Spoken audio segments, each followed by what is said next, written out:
now going into our second panel.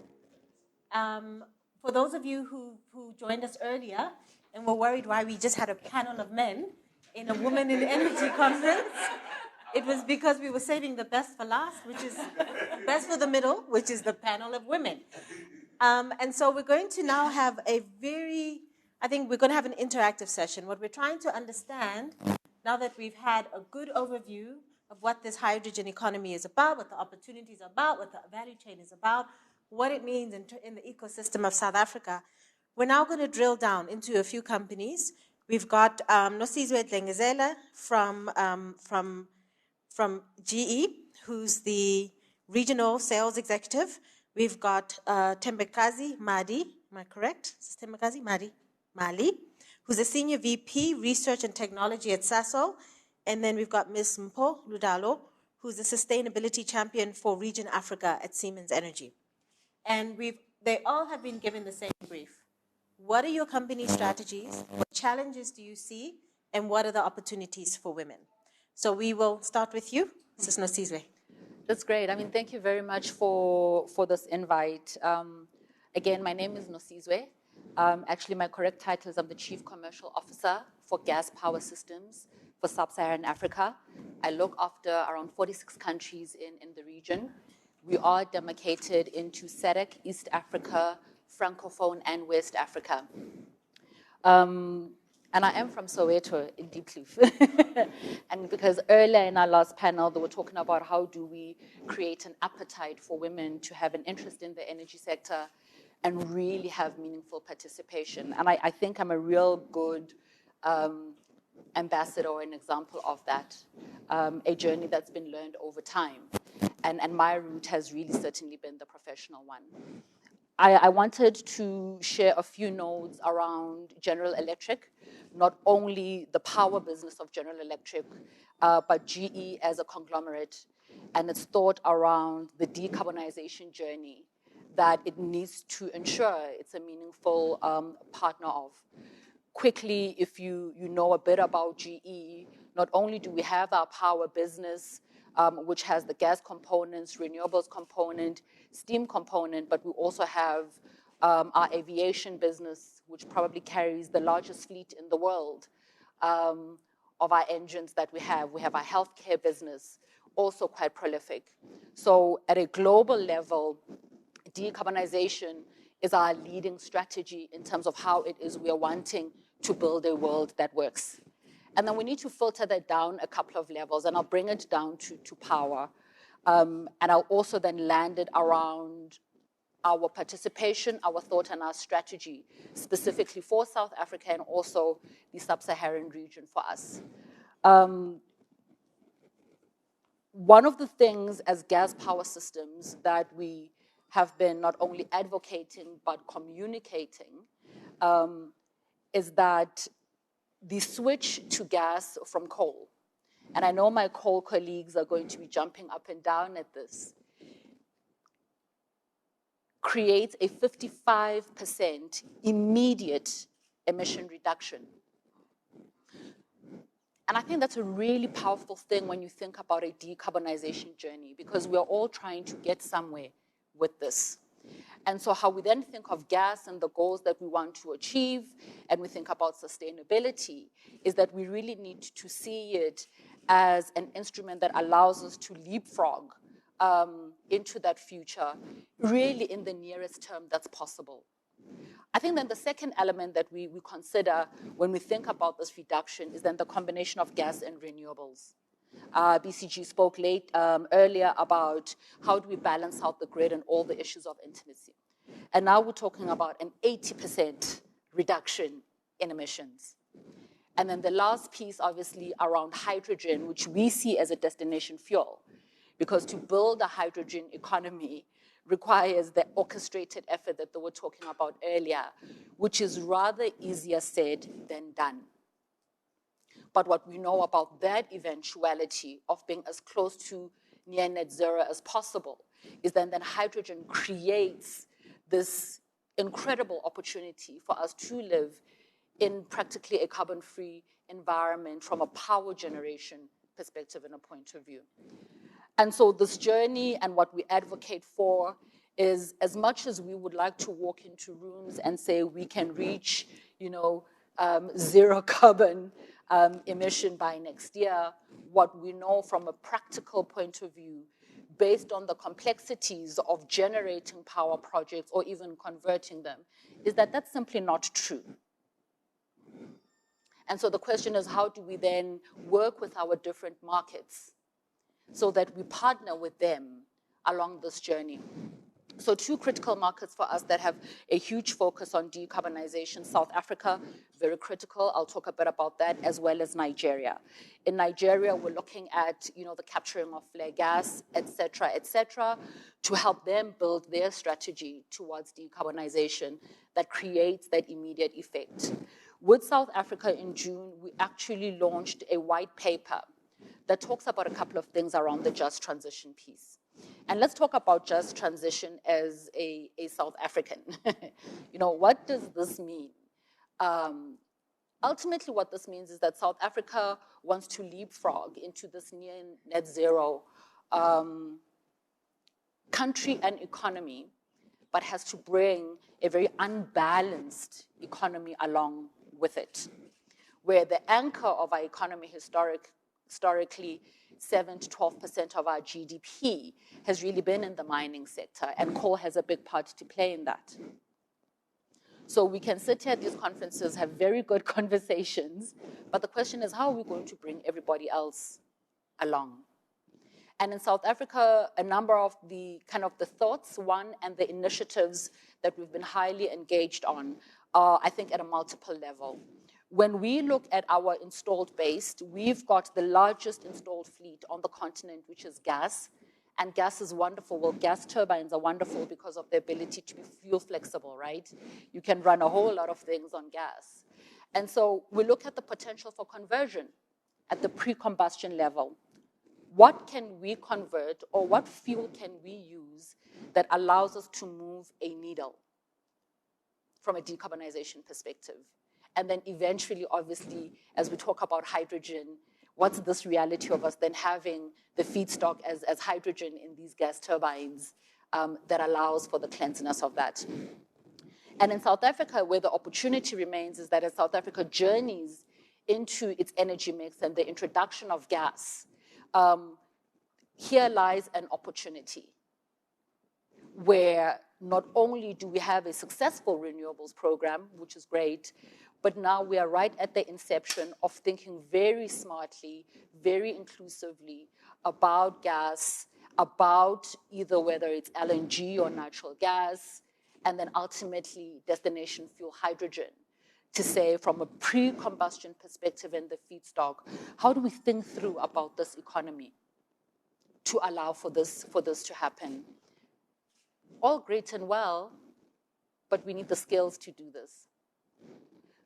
Once again, in October, GE has just launched the Next Engineers program. It's a global program where we've committed $100 million to the education of, and we would like to say young people mainly, with a special focus on women between the ages of 13 and 18. Because you need to kind of get them when they're still young to have that excitement, right? And one of the reasons why South Africa was one of the critical destinations where we've invested $2.5 million in this program is exactly for this. As we go through the journey of decarbonization, we're going to need young people, females who have the exposure, the education, the experience to be able to participate in the sector. And then I think finally, one of the things that also becomes almost non-GE, this is Nosizwe as the girl that comes from Soweto who works in the energy sector. I always think about how does this energy conversation affect my neighbors where I grew up? Because I go back there, it's still home, right? When they ask me, so Noz, you do all of this stuff, how does this affect me? Or how must I think of it? Or what must I say to my kids about it? Is to go back and remember that people who have had the greatest impact and effect around any energy issues have been women. Our rural women are the ones that go and get the wood and start the fires so that they can cook for their families. It has been our women that have sold paraffin in order to feed their families. It has been the women that have been responsible ultimately for heating of our homes. So we cannot think of it too globally, universally. We need to think about what does it mean for this family today to sleep without electricity? Can this woman feed her children? Does she have the luxury of calling an Uber Eats? And that is how we need to get women interested in the topic of energy and energy security. I think hydrogen, from a destination point of view, is great. I think the people in this room will appreciate it. But I think that what we really, really need to think of is what do we tell our aunts, our young cousins around why thinking through what happens with our energy sector is important to them. And also, from an education and a decision-making point of view, why are you going to encourage your daughter to go and study in this direction? There is no course at university called How to Develop and Build a Power Plant. It doesn't exist. But the question is the collateral in the market? Are the people that you can speak to? Is there someone that you can phone? And then also as a mom, why is it of importance to you to think about when I go and buy that prepaid electricity and I see that 50 Rand translating into certain kilowatts, why must I be interested in how that energy is generated? When I see the emissions, when you walk out of some of our communities and you see the emissions and you see the heart conditions, it's the mothers that are going to have to take care of those health conditions. And really, I think that's where the conversation around female inclusivity begins. Before we even leapfrog to how do we then involve them as entrepreneurs, as managers, as executives, within the energy sector as a whole. So I think finally, as GE, is that this is a journey that we are committed to, we are intent on. We are the only ones with 18,000 running hours of technology in the world today based on 95% hydrogen. And so as we are preparing our tech, we are preparing our R&D for future optimization of our tech, which is kind of the space that we control because we can't always control all of the rest of the members of the orchestra. We also have the social responsibility towards ensuring that this transition is as diverse and as inclusive as possible. So I think that's a note from myself. I'll leave it there. Okay. Thank you. We'll come to you, Sister Mbakazi, to give the view from the Sasol perspective. Thank you. Thank you so much. And thanks again for inviting me. This is actually a very great opportunity, and I'm very happy to be part of it. I think, as most people and most South Africans do know, Sasol is one of the biggest emitter of carbon dioxide in South Africa, probably the 12th in the world. In the previous year, we've come out that as Sasol, we want to decarbonize. We want to move away from fossil fuel feedstocks. That's moving over to being greener. And I think that the last month, we actually did produce our GHG decarbonization roadmaps. And then we said that we would like to reduce our emissions by 30% in 2030. And to do that, we have, there are different technologies that we want to use. We want to green basically the facilities that we actually do have. So we're not going and building our green fields. We have facilities, and I think most people know that we also have this technology. I think the speakers before spoke about the Sasol Fisher traps technology, which I think is one of our biggest endowment, other than having South Africa having other natural endowments. And that is what Sasol is going to tap into greening this, our value chain. They're using renewable energy, using electrolysis, producing hydrogen. Also, as a transition, we're already using gas already as Sasol, because right now our feedstocks are a mixture of gas and coal. However, we want to transition using gas to actually a greener economy. And in doing that, we will then reduce our emissions, and we also have a net zero target by 2050. And that takes a whole lot of way of thinking, because then, which means you really have to up your renewable energy procurement. You really have to up your feedstocks. So when it comes to the upstream, you'll be looking at renewable energy, you look at electrolysis, and you also look at biomass. Because when you talk about renewable energy in a Sasol context, because we must know that eventually we want to produce sustainable chemicals, and also we want to produce sustainable aviation fuel. And what makes us unique as a company is that we then do have those building blocks to build this economy through. I mean, when we talk about hard to abate sectors, which is one of them is the aviation fuel. So if Sasol, in its by using its Fischer-Tropsch technology, will then be able to convert fuel, hydrogen, renewable energy, biomass. Because remember, for you to have the fuel, you need a carbon source, which right now the carbon source that we're using is coal. But we need a carbon source, and that will come from biomass. And over time, it will probably come from direct air capture. But that is a technology that's still far away. But right now, we're looking at biomass, and we need an above-ground carbon for your products to be actually classified as green.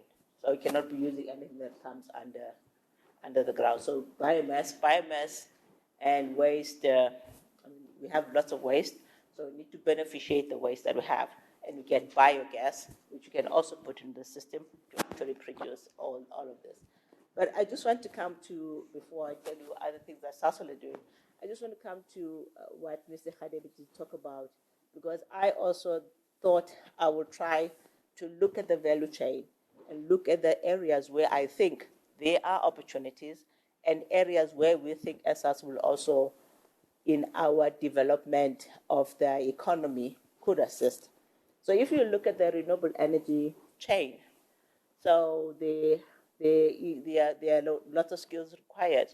You could have artisans, you could have technicians, those for the construction of the renewable energy plants.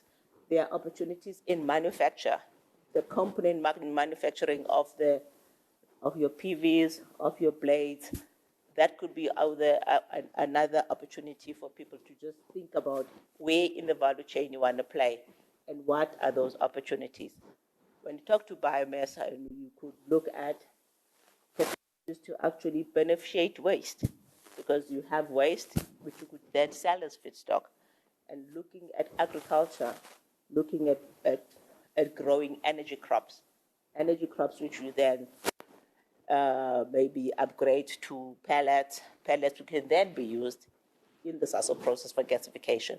So just that in that upstream supply side, there are lots of opportunities.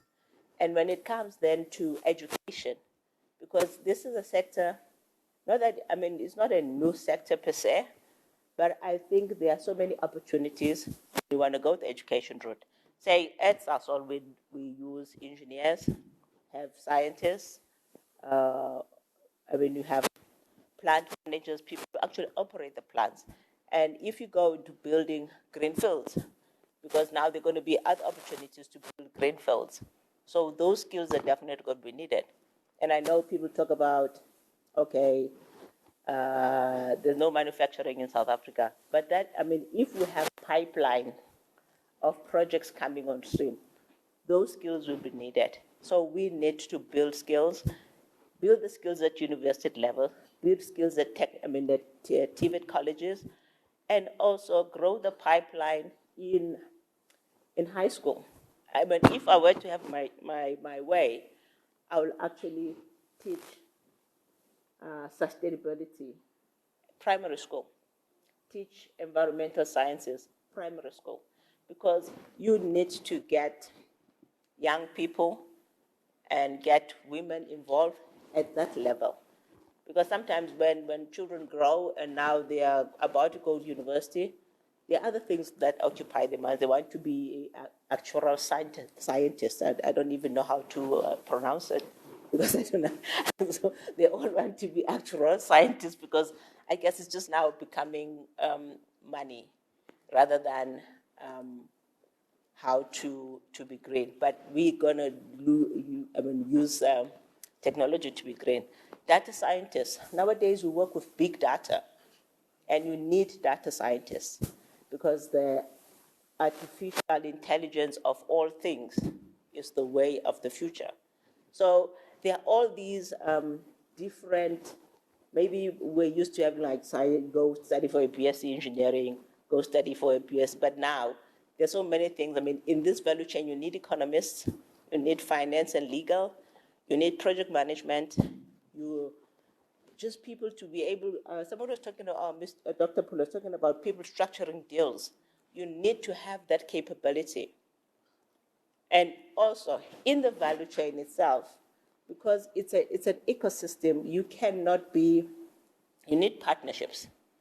So, I mean, like right now, this renewable energy bid 5 was announced. So if you were to ask yourself, how many women were part of the consortia that were chosen? So we haven't drilled down to see what companies, but those are the opportunities that we probably maybe are not taking advantage of. And we have to ask ourselves why. Is it because of access? We don't know that these things are happening and men go sit in corners by themselves and do these deals without us. But we have to be out there and try and get involved and actually just push away and want to sit in the table.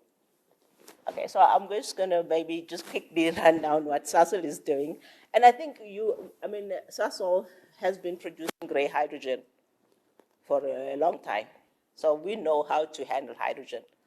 And one of the things that we want to do in our partnership with Toyota is to start catalyzing the market now using gray hydrogen and eventually transitioning to green hydrogen. I mean, we announced this N3 corridor. So if we get it, try to get heavy-duty vehicles in that corridor using hydrogen. Of course, I mentioned the repurposing of our facilities in Sasolburg, where we actually are producing this gray hydrogen. We can also produce green hydrogen, and we probably have announced that we're going to be doing that in 2023. So we take the facilities that we have. We do have an electrolyzer already. So now all we need to do is just we have a 20 megawatt procurement going for renewable energy. Then we will be able to produce green hydrogen, which is will be the first green hydrogen production in South Africa, in the next 2 years. And that we partner. I mean, I think as probably Luca and Dr. Pulu did say, this is not a go alone game. Now it's a partnership game. You have to partner. You have to collaborate with other stakeholders and you have to. I mean, it's a long game, and you cannot go it alone. So, and also the industry is young enough, so you can actually learn and learn from doing with other people. So in Secunda, we're going to be producing the sustainable aviation fuel. Of course, we're going to then have the renewable energy procurement. We're looking at bringing in biomass to produce that. And we're also doing that as a consortium with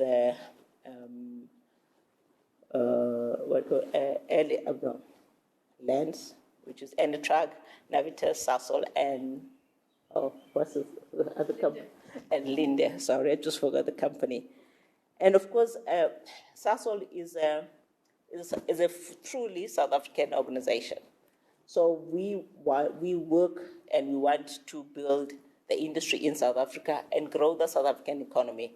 We're working very closely with government, working very closely with provincial governments to actually build this industry.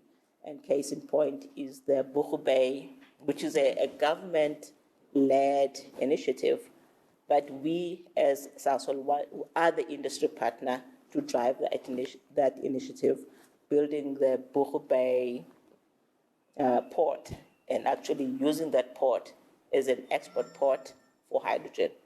Yeah, and because we are a very technology company, we work very closely with universities because we need to build that capacity and also grow knowledge in areas which are good for Sasol specifically, but also for the country.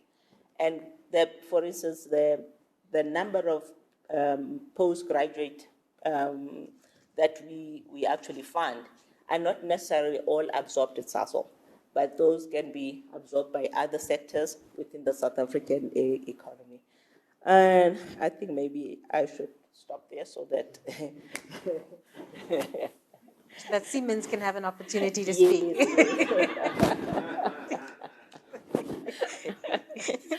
Thanks so much. We'll move over to you now, Mpo, for the Siemens position.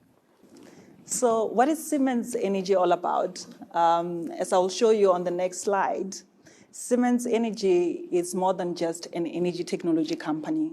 We are a partner. We are the driver of energy transition with solutions across the whole value chain, the energy value chain, from your wind parks, your power transmission, your electrolyzers, your power generation solutions, your rotating equipment. As Siemens Energy, we want to decarbonize the energy system with all our might, right? And just looking at the product side of things, we are the leading producer of the hydrogen product, our proton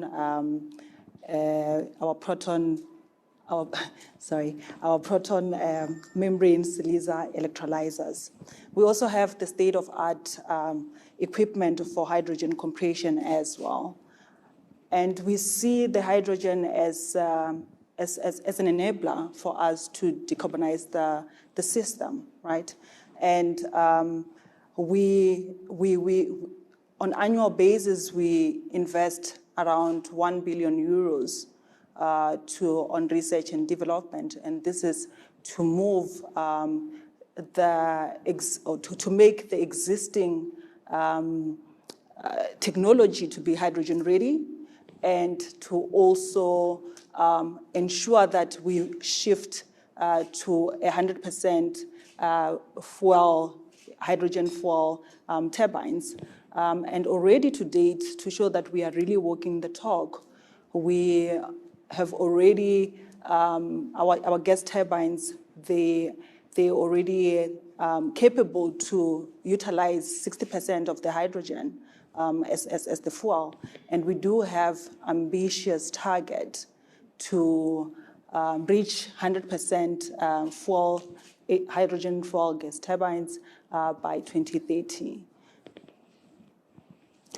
And through electrical automation as well as digitalization, we integrate the hydrogen technology into the end customer asset operation. What is most important is that our solution, we co-create with our customer, because we've realized that we've reached a state where it's no longer about just providing a solution for a customer. There's a new technology, we need to discover it together. So the importance of partnership that has been echoed by previous speakers, it really becomes critical when developing these products. So what is our view when it comes to hydrogen production, right? South Africa and Africa, it's best positioned to be the future producer of hydrogen as well as to be the exporter, right? And we can take advantage of the available land at low cost, the already available industrial capacity, as well as the available renewable resources and our geographical positioning, right, to growth market. And according to McKinsey report on Hydrogen Insight, they have indicated that it will be cheaper to produce renewable energies in Africa, and South Africa being one of the areas where it will be cheaper to produce hydrogen. That really put us in a favorable position to move this technology forward. And the extensive use of hydrogen, it's required to fully decarbonize most of our industry. We have to take those incremental bold steps to move the technology forward, while utilizing the existing resources, the coal and the gas, to bridge the transition to hydrogen. Funding, the off-takers, the policies, the regulation, and the technology in terms of enhancing it, it becomes key as well for us to move the opportunity forward. As previous speakers have mentioned, this opportunity is too big. It is complex to be solved by one party. We have to join forces to move it forward. We have to build our local resources, our know-how locally. And in our view, this opportunity really offers us an opportunity to come up with African solutions for Africa. Commitment from the government as well as the variety of industry players, including the academic institutions, as well as the international agencies like your GIZ, your German chambers as well. They will become crucial in engaging in these dialogues of how do we move this opportunity forward. Germany is one of the countries where it's on the forefront when it comes to hydrogen production technology. And I'm sure there are lessons learned that we can get from them. And we will have to partner with those giant countries that are already forward. However, what is important is that as we are partnering with them, it does not become just an opportunity to export, but an opportunity where it's fair and it's equitable for the local to own it, for the local to have that know-how and really take control of the opportunity. We need to ramp up the electrolysis production to allow the scaling off and to lower the cost of hydrogen. Similar like what we did with solar and wind in the past. We need to afford this opportunity a chance to form, right? We will need to gain operational experiences. How do we operate this technology in different environment in the climate? We also need to look at the safety side of things. Though we have been using hydrogen, how do we safely ensure that we are handling it the right way, right? And we cannot deny the fact that with every new technology, it requires new skills. It may require reskilling as well. So we need to really invest on that. The policies and the regulation side of things, it also becomes key. We will have to join our hands to make this opportunity attractive. Now, when it comes to opportunities for women in the hydrogen production, how do we see it internally in Siemens. So on our side, as of recent, we have really done an introspection and taken bold steps to move into an inclusion and diversity culture, because we are of the view that taking that approach, it affords you an opportunity to be more innovative. It really affords one to come as they are. It shouldn't matter their gender, it shouldn't matter their age, it shouldn't matter their sexual orientation or where their ethnicity, right? We need each other. Everyone can add a value in the energy value chain. So through these approaches, we have access to the broad talents, which includes female as well.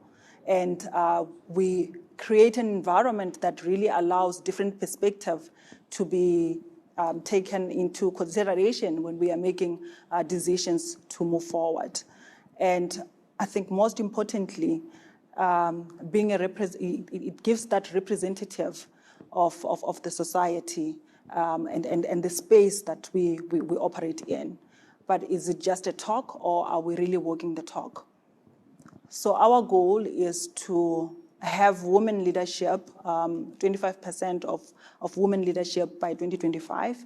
And we also have an ambitious target that by 2030, we should have 30% of our women leadership. But it does not just focus on the leadership side of things. It also focuses on the lower levels as well, as to how do we empower women in the space that they're in, whether be it on the entry side of things. And we do have platforms like the Women Impact Network that we actually utilize to empower one another as well. But just to bring the subject home, I think I am the living example of that, where I started within the energy sector as an engineer in training. And when I joined Siemens Energy, I was still a junior engineer, right? And I had to navigate the space. And I have to say it was not difficult then, 10 years back, to navigate the space. I felt that I didn't have a voice. But through the transitioning of the business, I am in a space where I do belong, and I feel that I do have a voice, and that's why I am sitting at this chair today. And I do believe that I do have the equal merits or knowledge as my male colleagues, and I really call upon the males to not see this as a competition, but to see it as an opportunity to help each other, to support each other, to move this opportunity forward. So for me, definitely it is a subject that's really close to heart. But I think as women as well, we need to take ownership as well. It does not help to be given an opportunity. You join the energy sector, and then tomorrow you are you've escaped, right, or quit. It is going to get tough, and we need to stay in, right? And I think in terms of the closing remarks, we are best positioned to be the future green hydrogen producer. And I really encourage each and every woman to take this opportunity to utilize it and not to be left behind. And yes, in closing, we are best positioned to come up with African solutions. Thank you. Okay, thank you, Empowa. I think we've had 3 inputs, 3 companies, 3 women. Yeah.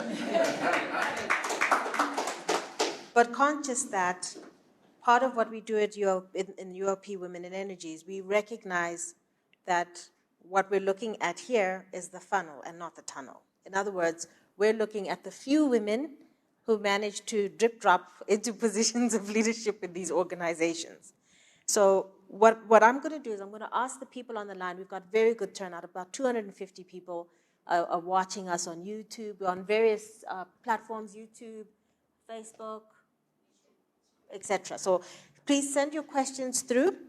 But so I'm going to focus this a bit more on the woman side and the inclusion and integration of women, because I think, Nosizwe, you provoked us a bit there to say, hang on a minute, women are already embedded in the energy system, and embedded as consumers, embedded as people who deal with the unintended consequences, etc. So while we might have a high-level conversation about how do we get in women from a business perspective, leadership perspective, executive perspective, how do we incubate businesses, women are already playing here, but not playing in a meaningful, empowered, and impactful way to actually determine energy futures, right?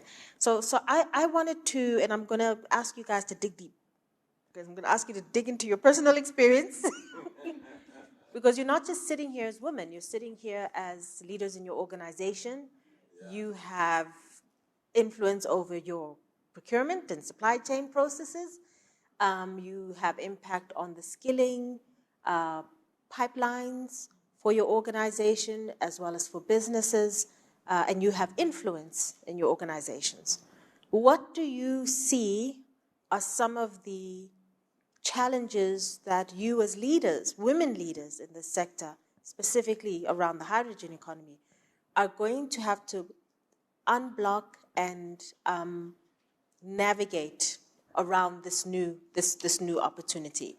I know it's a bit of a broad question, so even if you can just narrow it in on something that you're particularly passionate about, because part of why we have these conversations is to also speak about our individual agency, because we're all sitting here with it. So what do you see in your particular position, from your particular point of empowerment, in your influence in your organization, both global, you are global and local organizations?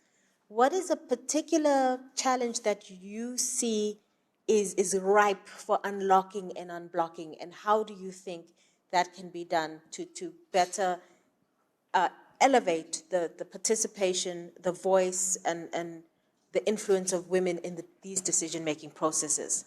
I know it's a big one, but I know you've been thinking about it. You were thinking about it when you were in Soweto the other day.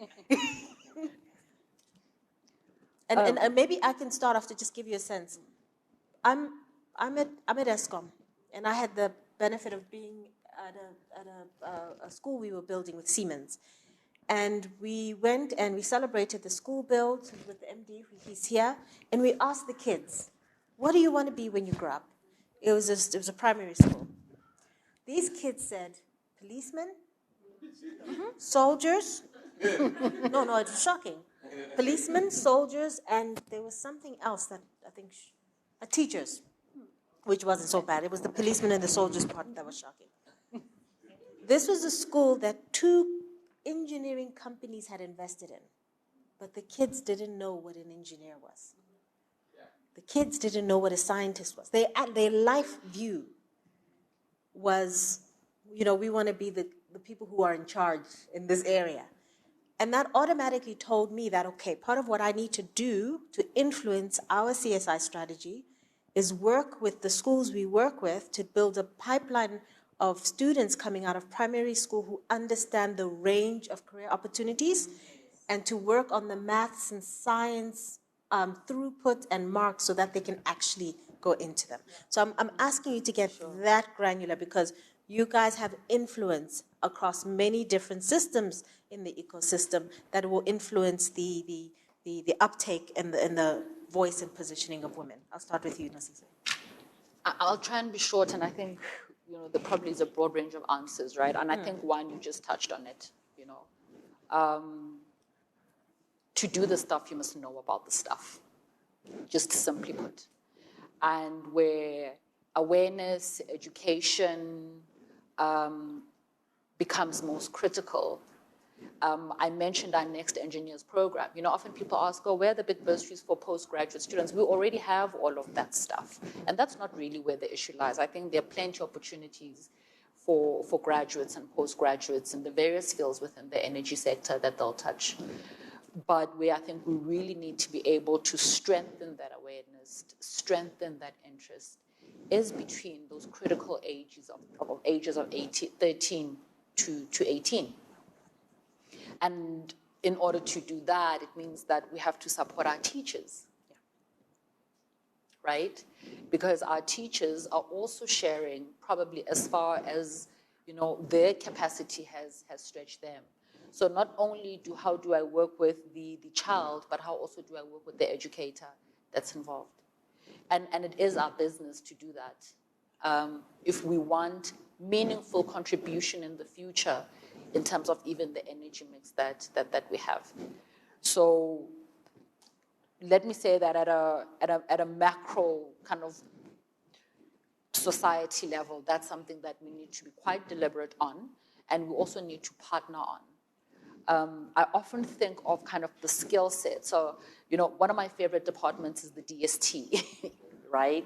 I love engaging with the Department of Science and Technology in South Africa. Just the level of knowledge, of skills, of innovation, creativity, wanting to push that needle forward. Unfortunately, they're not an implementation agency, so they really don't have that bandwidth, right? Is to say, how do we replicate this excitement at the most basic level? And I'll share a little anecdotal story. So my son, when he was quite young, he used to ask me, so Mom, what do you do for a living? And it's a bit of a complex answer to say that I project develop the development of gas-fired power plants to a 7-year-old, because he was trying to share this with these teachers. And it's really just in those simple conversations. How is power generated? And what do we use it for? And I think that's why you go to these schools and find that there's no connect between the electricity and the self. Then the last part is kind of around our day-to-day experiences, where we do get challenged by a lot of female consortia that we've been excluded from projects. The guys have gone off into the corner and they've done deals, right? Financing is a big theme in your ability to meaningfully participate, whether it is in the upstream and production of hydrogen, or the midstream, downstream, where it comes whether into power or transportation. And therefore, you need to begin now, and I think taking out of this conversation, is to say that how do I ensure that not only do I build the financial knowledge of what is required of me as a meaningful participant in these consortia, who do I go to, but also how do I financially prepare myself? Because unfortunately, we don't have the benefit of, free shares anymore. It's gone. So therefore, what it means is that if you're a female entrepreneur and your interest is in the consortiums that are putting these projects together, whether production level, generation level, or even distribution level, you need to already be readying yourself for that reality around a review of I won't say kind of your overall balance sheet, but also the overall understanding of the lender's expectation. It is sad to say that African projects take around 7 to 8 years to get to financial close because of that lack of preparation, right? And because of other reasons as well. So if the men whom we're talking about are struggling, imagine the women without that agency, without the resources, without the networks, how much more of that struggle it's going to be. And it would be really interesting to see our lenders, I think, join these conversations to also share with our female population how to then ready themselves for that. And I just think the last one that I want to touch on is that skills do matter in consortiums. Skills do matter in consortiums. It's not enough to just be a woman. It's not enough just to be a woman, right? Your contribution cannot just be that I'm a female and I've got a credit line. And the reason why skills matter, like in anything in your life, if you're going to invest in anything, you must guard that investment. And if you can contribute from from a financial perspective, a project management perspective, a governance perspective, a legal perspective, HR, communications, diversity and inclusion, in any way that you can contribute to consortia, it's what really creates merit. And I think that's what truly creates sustainability, so that you also build that internal confidence of saying, you know what, I was sitting at that meeting and I actually understood exactly what everyone was talking about. So I think from me, in a nutshell, that would be my response. Thanks. Sister Mbakazi? Okay. I think some of the things I'm passionate about, and I think those have spoken about, career guidance, building the pipeline, and building the pipeline from scratch. I mean, at Southern, we're actually struggling right now because our pipeline used to be robust, to have these young engineers, have these young scientists coming through the system and be part of this huge organization, because I think the vast opportunities that you get in the company are there's really quite a huge opportunity, but our pipeline is thin. But I think she has covered that. My biggest, I think it's passion, how we could better spend. I'm not saying we're not spending our CSI better, but energy access, for me, she spoke about people living and they don't know where the energy comes from. Awareness, energy access. And right now, because the renewable energy actually used to have a bad rap before, but I think now renewable energy has been mainstreamed. And we then should try to get people to understand what renewable energy does, what renewable energy can do for them, and issues about, like in rural areas, because there are issues that there's energy poverty. So energy access, we can drive that through CSI. And also, there is a concept called PO, which is productive use of renewable energy.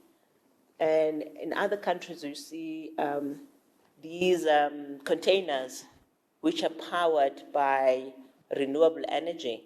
And people can have SMMEs, start businesses, and be productive. And that's empowerment. And it's just like making communities productive using energy, which does not necessarily come from the grid. And then you really now you are empowered. So that's, I think it's something we work in communities. Our operations are in communities. So those are things that we probably should be thinking about and making these empowerment independent communities from renewable energy and other energy sources. Okay, Mpo? Yeah, so I actually concur with the points that have been mentioned by the other speakers. So if I can just focus on one point, which is close to my heart, and I also want to challenge all women in this room. So the point that I want to focus on is being a coach to each other. Are we really coaching each other? We are always complaining that we are outnumbered. But what are we doing about it? How are we fast-tracking the multiplication? So I just want you to ask yourself that question. What coaching are you doing, or what coaching are you receiving? Did you ask for help? Because in my view, that's the way that we can move forward together and find ourselves in a position where we are balancing the equation. So there's quite a few ideas coming here. We've got a few comments from the line, and I'd also like to invite comments from the floor as well. Let's start with you, Priscilla, because I can see you. You're like, this is the meat now. Let's have the discussion. Okay, so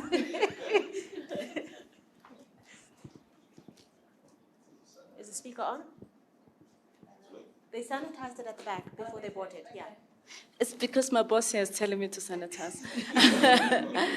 Yes, definitely. Wow, what an inspirational panel as well, and it's great to see your careers. I often hear a lot of comments about women and the headwinds that they are experiencing in the work environment. And at the same time, most women I speak to, their career has been sponsored, nurtured by men. And the young people on the line will usually tell you that we don't look after each other. I really want to understand, as executives and this experienced leaders in your organization, what are you doing individually? I spoke about courage earlier on, to really disrupt the status quo. And because I'm listening and I do hear that we need to have value propositions to the businesses. We need to create an awareness. I agree with all of that, and I think you said, do we sponsor? But the fundamentally is that when you look at statistics, high schools, we have a lot of kids that come through, just girls, and they do well. They exceptional performance, better than the boys. They get into the work environment, they're exceptional. I spend a lot of time in Sasol with our women that are engineers in the energy programs. Fantastic talent. But at some stage, they reach a funnel. And we are sitting in these boardrooms and we're engaging. What are you doing? And what are the insights in terms of your commitment to all of these beautiful ladies on the line? So what are you doing, ladies? I'm in trouble. I mean, I can answer that question, right? Because I lead the GE Women's Network for South Africa. And this is what I'm very passionate about. And I often speak about this issue around sponsorship. Because I did have an opportunity to have my career sponsored by males. Unfortunately, there were no women at that time whom I had access to in that sector. So the specific things that we do is we really have a very deliberate kind of KPI-focused matrix of measurement for what we are doing for our female population. So one, at a personal level, right, I think I mentor must be more than 50 women, not only within GE, but other executives actually and managers who are in the sector. And I do that because I too am being mentored by another female. And it's really opened my eyes to, I think, the little bit of knowledge that we can share. I think that's one. The second thing is that how do we then use that agency when we're in closed boardrooms and nobody is in the room on the stuff that really matters? Number one, which is quite critical, when a post comes up, an opportunity comes up at General Electric Africa, but actually this is global, right? The first question that we ask is that, do we have a female that can take this role or can be built into this role? I had a recent example, I think some of you might know her, when I still looked after SADC in East Africa, it was imperative to me that the person who would replace my role as MD would have to be female. And I would also add Black. And without that deliberateness, where your HR is involved, your other legal entities that look after issues of compliance to ensure that the right protocols are observed, everybody understands that this is how we recruit. Because that's where it starts, right? It's very easy for people to recruit their buddies or people whom they've worked with and whom they feel very comfortable with. And I think the third and final thing, which is a really big discussion around pay parity, because these are ways in which we can move the needle for women, which impacts directly on their lives. Focused discussion on, we are going to review what the gender pay parity looks like, job for job, professional for professional. And so we really don't use our network council, for the massages and pink glitter, which is unfortunate actually, because we love that stuff too, right? But ultimately what we use it for is that by the end of each year, our question is, how many women did we hire? How many women did we promote? Did we balance out the scales on parity? And how many people are you coaching? You know? Yeah. And from our side, that's what I do, and I think as an organization, that's what we focus on. Sister Mbagazi? Okay. I, in my personal capacity, do not have like formal mentorship and coaching relationships. However, I do that because I spend a lot of time with, from my previous life, with young engineers, young interns, people coming into the organization. And for me, is taking them along in whatever I do. Not necessarily, I mean, they see what I do, introducing them to the different networks that I have, exposing them to conferences, exposing them to the sector, the associations, having them to meet other professionals within their working space. But I would, well, I'm not sure, I'm not saying that I would not mentor, but I like role modeling whatever it is that needs to be done. And I also learned that how, because I see people doing something and I admire. So for me, those people are role modeling behavior, and I would try to emulate. So that's the way I coach. That's the way I people. So I role model what I think should be done. Thank you. Empowa? So as an individual, active in 2 forums, of which one I'm leading. So the one that I am leading, it focuses on culture. How do we, and this one, it's a combination. It's not just closed to women. It does have males, and it really focuses on the culture that an ordinary person experiences. What is it, right? And then we exchange tools like your psychological safety.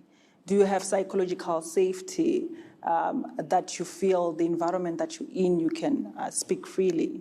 Reframing, especially with this energy transition, it will be very important to reframe our mind from what we are used to something completely different. So those are some of the tools that we exchange.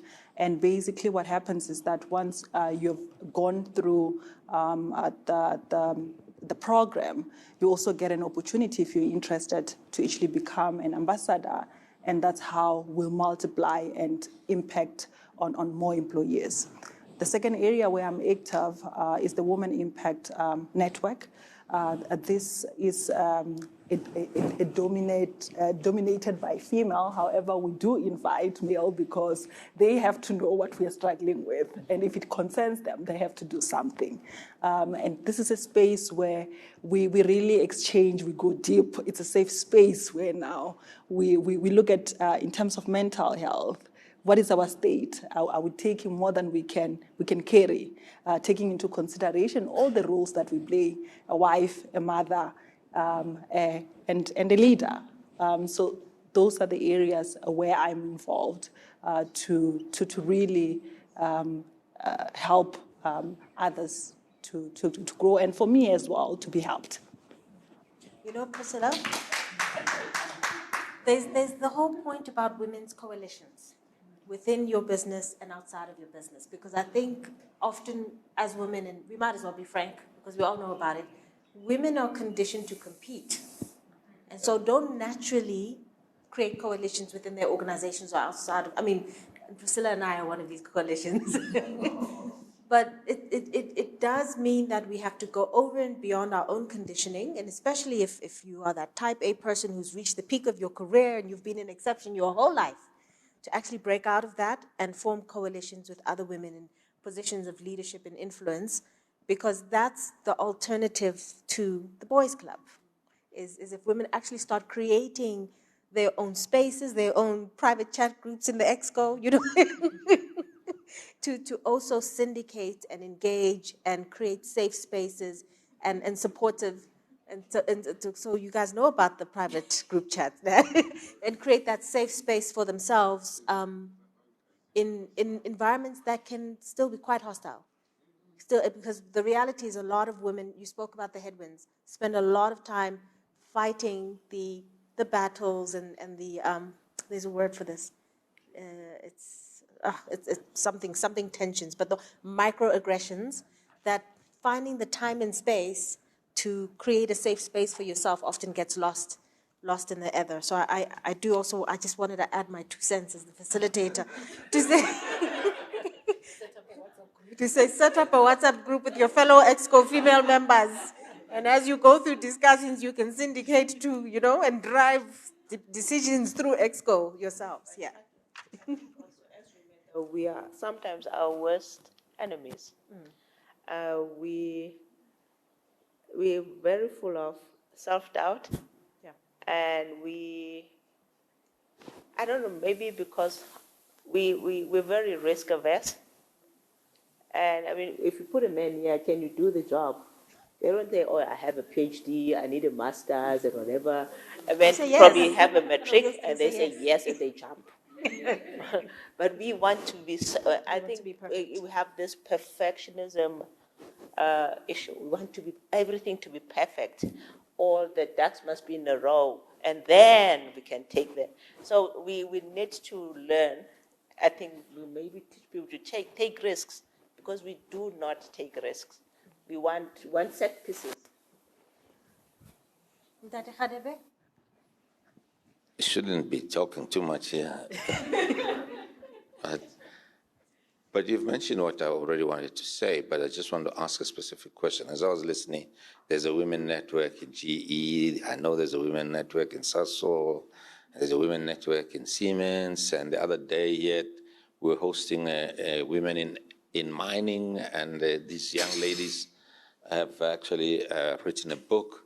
So the question that comes into my mind again, it's a similar question I asked earlier. Is there not a deliberate, intentional role that you should try to have a meeting of the leaders of these networks and then specifically map a way forward? Or is there restrictions of competition within companies, which I'm not aware of, which are probably preventing that kind of collaboration? That's a question. Thank you, Ndade Khadebe. I think that's a challenge to us all. We all have women's networks, but we are not caucusing and orchestrating as the leaders of these networks. And besides just leading, it speaks to being able, coming with these networks to lobby. We spoke about regulatory frameworks, policy frameworks. We're not writing the position papers. We're not lobbying into these forums, but we have the skills, the expertise, and large groups of women's networks that can start being a lot more structured. You often speak about this, Ndade Khadebe, when you spoke about your initial work that was done around integrating Black professionals into the oil and gas value chain. So how deliberate are we being, integrating them into the policy-making process as well? How deliberate are we being as women to step beyond the professional and really start influencing and understanding our political capital now, to start influencing these frameworks and that are enablers for us. We have some comments on the coming off from the line. Yandi Mitchell says, how do the companies break the status quo? And that is leaving the women in the developmental state. And what does it take to move out of that bubble where, women's development is a developmental issue, you leave it in the developmental state, and then how do we unblock that so that we can stop seeing women as a consistent developmental challenge that somebody else must do? Yeah. I think for me, we need to take chances and give people opportunities, because you don't want to develop somebody to death, and yet you're not giving them the opportunity. You're developing them for what? So you see potential, develop it, nurture it, but put it in a space where they can actually grow. Because I know every company has this development plan for people, but where does that lead to? That's why this lead probably development, perpetual development. But We have to take chances of people on people. I think it's also about raising your hand. One of the things that I've seen, so I face quite an interesting anomaly in my organization. And I think GE has done a fantastic job by localizing leadership for Africa, and as well as being very conscious of, diversity and inclusion in that leadership profile. And the leadership profile looks great at the executive level, but then the minute you go one level down, we are then stuck once again, right? And does this mean that we don't have a sufficient talent pool that's coming through these development efforts, where the space being created for them, kind of a level below? I'd say a discipline and an intentness that I see with a lot of our male talent is they raise their hands. They are not afraid to call, to email, and to determine where the next opportunity is, and also to ensure that they have put themselves forward for that opportunity when it comes. So I think it's a two-way street. Mm-hmm. I think the one is at an interpersonal level where we really encourage young women, right? And not because they're women, because we need to also build this culture of merit and meritocracy, very, very critical, of saying, I think I'm really good at this, and I'm going to raise my hand. Why? Because I understand strategically where this company is going. If your company is already talking decarbonization, they're talking about hydrogen, they're talking about, and you're thinking, I have a great deal of interest in this, I think I understand the stuff, I know it, where do those opportunities lie? For you to raise your hand and to say, I am available for that seat. And I think you need that one level. The other level really is around organizational intent, right? And this is the same challenge we've had with the skills portion of Triple BEE, right? Black graduates feeling as though they're being developed to death, and those opportunities don't exist. And it's going to take a number of, very senior, board members, executives to ensure that they remember those quotas. The quotas are not a joke. They are necessary because the change is not going to be organic. Unfortunately, we can sit here and wish that it was, but unless you impress on the system that if we have people who have been developed, who are very good, right, we need to ensure that out of the next 10 opportunities, they have X number of them, and that's just how we move on. That's how I think you're going to be able to win that. And in fact, it's a whole pool, right, that you're developing for no clarity. Okay.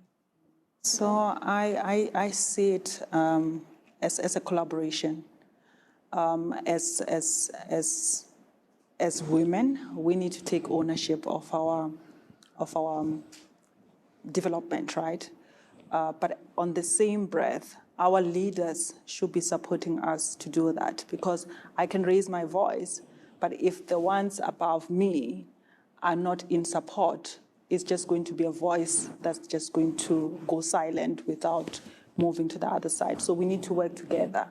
We need to support the people who want to move forward. So I see it as a collaboration. Okay, we've got a question from online. Great point on upskilling the young women in energy and the community at large. What are some of the practical outcomes of GE in their skills development program? You want me to hit you with the numbers? This person wants the numbers. The numbers are great. I'm going to tell you that for sure. What I'm going to tell you for sure is that the numbers they're great and they're phenomenal in terms of how we have demonstrated commitment, not only because some of the projects that we won insisted upon us doing certain things, right? But also because the South African branch office was the second office that General Electric opened after Thomas Edison opened the one in the US. So we've been on been here for a while. We've been on a development journey with South Africa for a long period of time. From a gas business perspective, as I said, as the energy mix unfolds before our eyes, this is what we're now targeting to do, to say how do we enhance those numbers. Our renewables business is becoming prolific as well. But from the historic businesses that we've had in aviation, in our steam business, in our healthcare business, the numbers are phenomenal. Hence we launched the Next Engineer program in South Africa as well.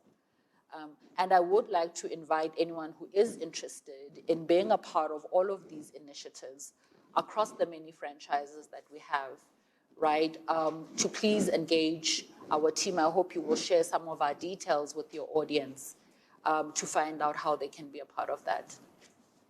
We've got a question from Pat. I think this comes on the back of this development to ad nauseum, which says, attracting the talent of tomorrow, millennials, where environment and social benefit is key. What are the company strategies in attracting such skills without dipping into the same limited talent pool? I could even go as on as saying, you know how they recycle us. We're recyclable. As women execs, we get recycled and literally get to a point where you've got a very small, tiny group of well-networked, well-experienced executives. But what Pat is challenging us with is what is being done to attract skills without dipping into the same talent pool. Okay, maybe I could. When we look, just recently I've been looking at, firstly, that we need to have EITs. We need to have engineers in training, scientists in training, and of course we have a pool that we have been training in university. So we want to bring them on, but they're quite young, and for me you need the diversity of thought, but if I had my way, the pool would be so big, but it's just like right now, there are lots of constraints. But I think we need to get, more especially because this is a sector that's new, that needs different thinking. Sometimes the people that you already have in the organizations are so entrenched and doing things in a certain way. Because I've been in Sasol this long, and this is how we do things here. It's very difficult to shift that mindset. So you need new blood coming in. It's going to be difficult because once you have your seniors to try and change the mindset, and you're a young engineer coming into an organization, it's going to be hard. So I think the millennials must also they must want to stay the course, because you have to stay the course to be able to change any environment. They should not be flighty and keep moving. I love that. I think they're flighty. I think that's the last question that is related specifically to this panel, and I'll just get your closing remarks. I don't see. Oh, I see a hand on the floor. Tabo. That's the gentleman who was with me at Arbor School, and we were listening to the kids want to be policemen and soldiers. Yeah. Yeah, it was quite a disappointing set of responses. I think maybe just to touch on exactly that point, we don't talk about energy as an industry.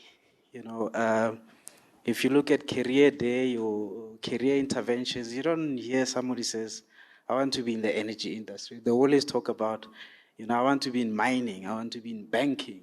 Those industries have somehow sat around a table and formed themselves and solidified themselves and somehow made themselves attractive for young talent to even point towards them. And I think that's part of the work that needs to happen.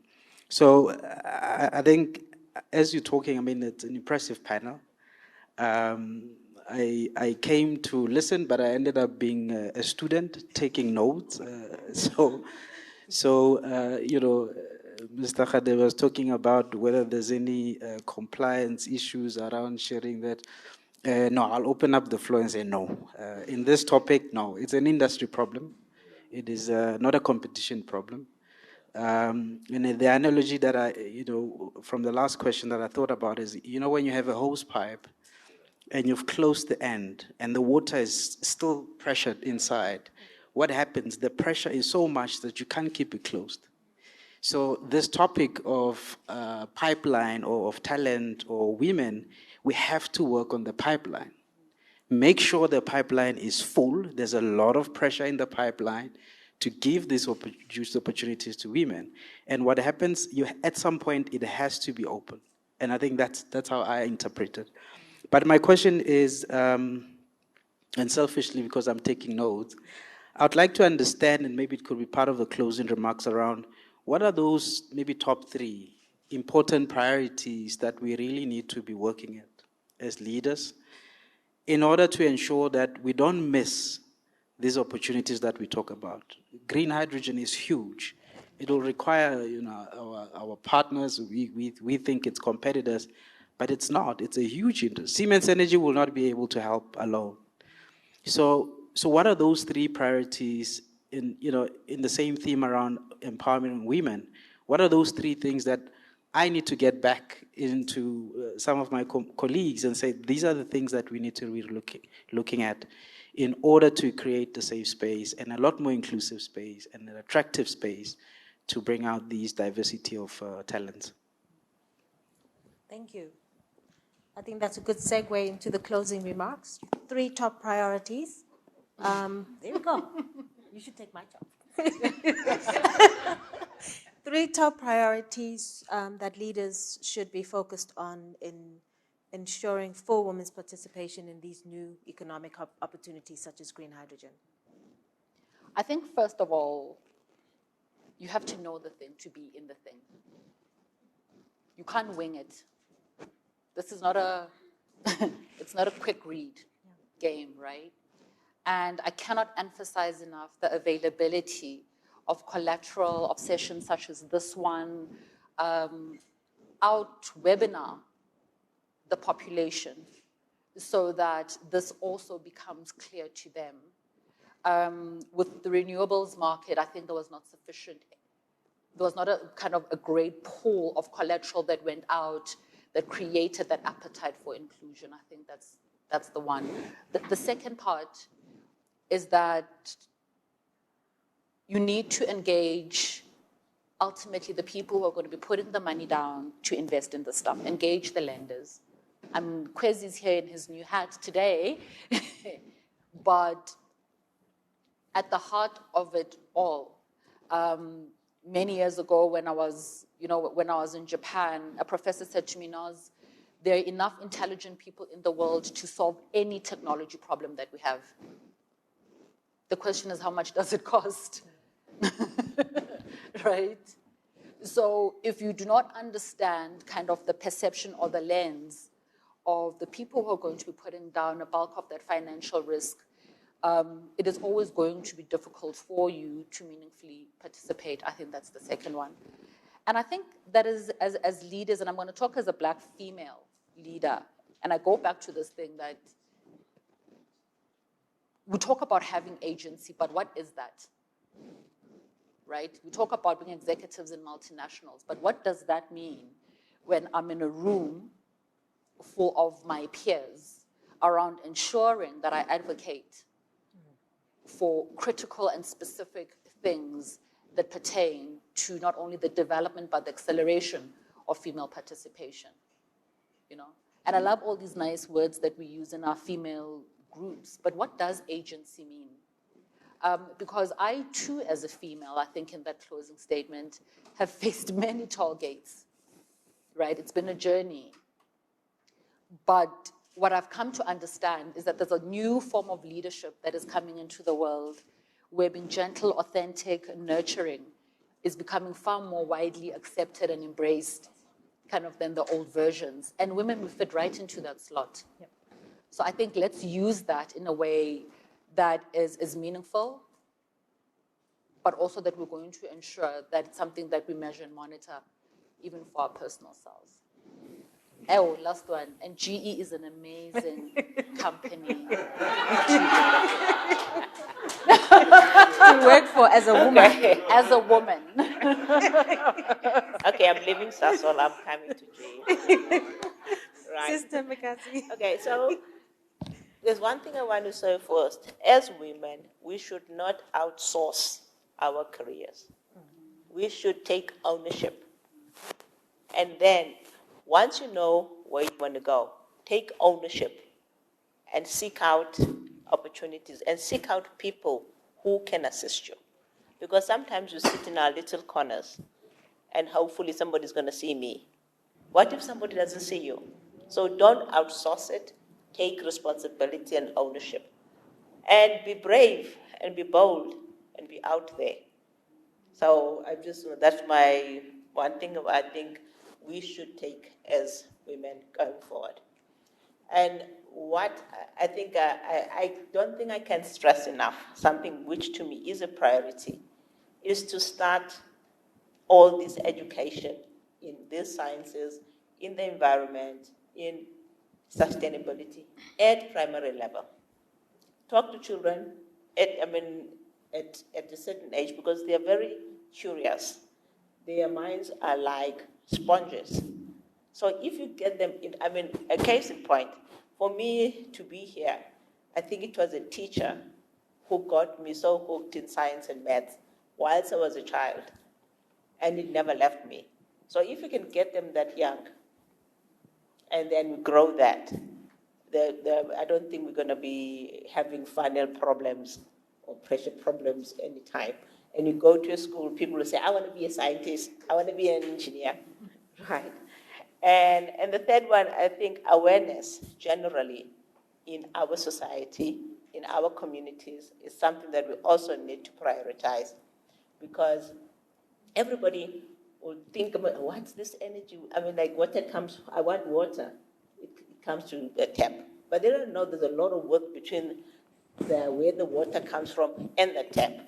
And all that needs is just education and awareness. And it doesn't have to be very high-flown technology, whatever. Just having nice engagements that are very easy to understand for people and communities around us. Paul? Yes. I think Okay, yours is fine. mine is working, right? Okay. So the 3 priorities from my side, starting from the technical side of things, I think partnership. I think all the panels, discussions that we've had, we have stressed that it's not an opportunity where one can just say, I've cracked it. This is the way forward. So partnership will definitely be key. So the question is, who are these partnership, and how do we now initiate these talks? How do we move forward? So that's on the technical side of things. On the women's side of things, an action for male. It is not a competition. Let us work together. That's the only way we can actually move forward. So somehow we need to bring that awareness within the male space that it's not a race. We have to work together so that we can finish together. And then lastly, there will be on the women's side, we need to take ownership. We have to participate. We cannot just wait for this bus to come and then you expect that when it stops, someone must come and carry you and put you inside the bus. So we have to push ourselves, and we can push ourselves and get far if we work together as well, just by helping one another. Okay, I'd like to thank these amazing women. I forfeited spending time with my children this morning, Priscilla, so I could spend it in the company of some roses. Yeah. So I do appreciate the time you've taken on a Saturday to come out, to share your experience, to share some hard truths, but also to share, I think, just the extent of what is possible. Because by sitting here today, you're a demonstration of, despite the hardships, the hurdles, the headwinds, you can still be sitting in a position of leadership, voice, and agency in the energy sector. So thank you so much.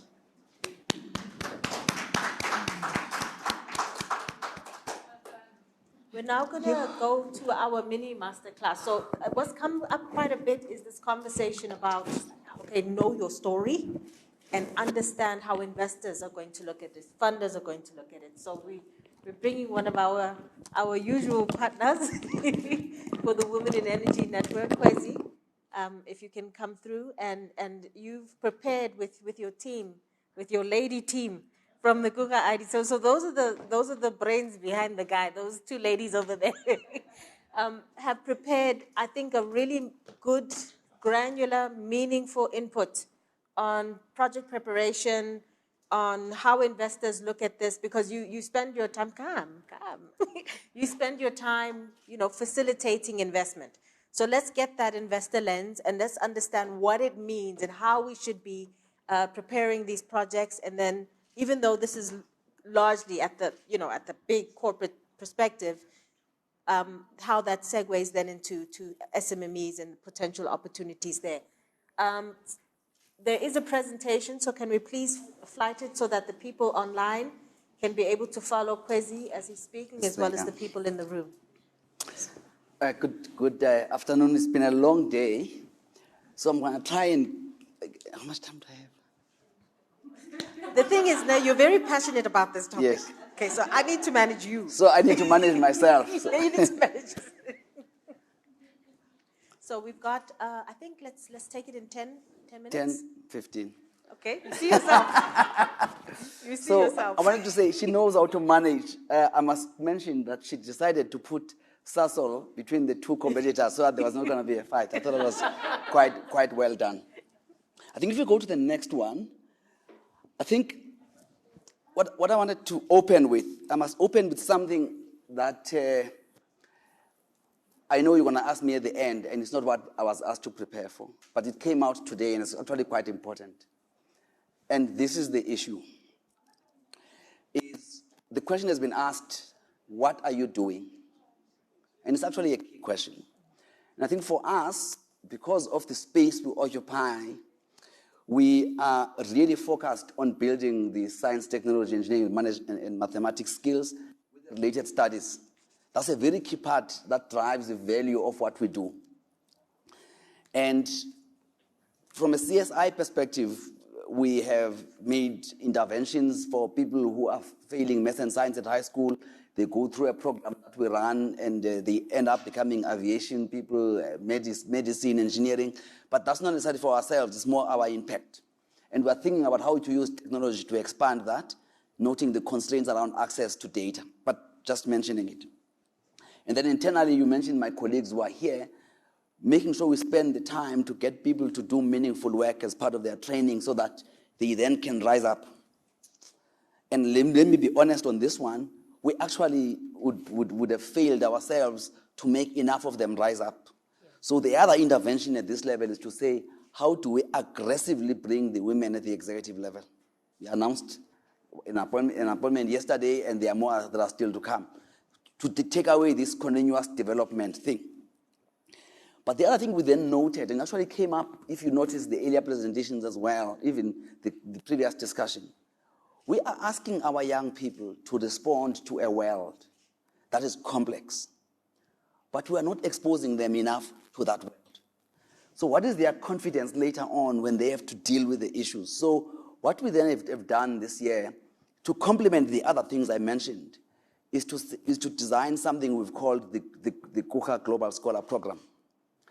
And this initiative is for talent development and talent identification, where we're going to take young people from internal and from external. We're going to take them to top STEM-related universities, mainly in Asia and Europe, about 30 over the next 5 years, who are going to form the foundation for our next generation of leadership. And we are saying that over that period, we will reach a target of 60% of those being women who are going to be doing postgraduate level of that. Why? Because we're preparing them. And if you not think about the energy conversation, It's interesting to see the ones that have applied onto the program, because we're now finishing the shortlist. Actually, we're in the last phase of that shortlist. How many have actually are looking at the energy and sustainability conversations as two sides of the same coin, and how they choose the institutions? We give them a list, and how they decide to choose the institutions in terms of that. And I'm mentioning the last one in particular because this is not a Kuka design thing. We're maybe doing it for ourselves, but my view is that South Africa should actually be sending about 10 times this number. If you look at what countries like South Korea and others did to develop their own technological companies, I'm going to come back to that. So that you don't ask me the question later, I'm answering you now. Then I can go back to the content of the presentation. But just as a completion of that point, that shows you that in this instance, as an institution, we understand that leadership matters. And that you don't waste the opportunity of doing something when you have the chance to do so, and you then live to regret later on. That is just quite critical. If you can just move along. Just move along. So I'm not going to spend too much time on this because I think there's been enough content discussion on this issue. But I'm going to just make 1 or 2 points. The issue about leveraging existing technologies and endowments is critical. But I want to expand it and combine it with the R&D and say, the state incubated Sasol in 1950 through the ITC. But it can't be that the scale of indigenous companies with technology that we have, we can count them on one hand. We should actually multiply them. And you will see later on when we talk about the financing challenges and project preparation, why having companies with scale that are indigenous, not only indigenous only, becomes very, very critical. That's the first thing I wanted to mention. The other one is that the state has got a big role to be catalytic, obviously in partnership, which is why around the issue of R&D, the opportunities, I think they've been expanded. They are both in terms of incubating these new companies. We've got the venture capital challenge, as well as developing these other new skills for people to create the things that are going to drive things in the future. And I'm just going to leave 2 things for people here in the audience to go and read about, to understand what it means when you start to think about scale. So earlier this year, there was a challenge around global chip manufacturing. In fact, it's still there. You've seen some of the impacts on the automotive sector. But South Korea made a very key decision.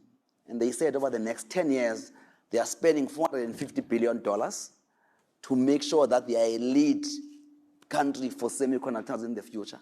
And it's going to come through research and development, incentives, interventions, and they've drawn in some of the companies of scale that have developed there over time to be part of that. And it's not just one company, it's probably about 5 that may have got the scale to do that. So, which is why the issue of scale is important. And the second one is, if you can go, people can go and study what China did when in the solar technology was developing, and Germany was actually hungry for solar power supply, but did not have all of the capability and enough to produce.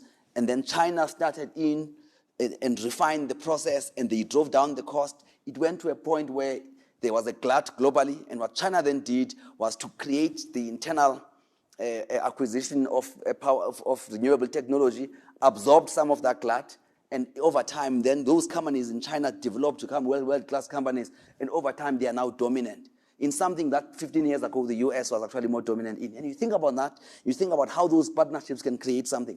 So when you think about what we spoke about around what we may be doing around investing in people, how people collaborate to create these things, to us, those are funding mechanisms.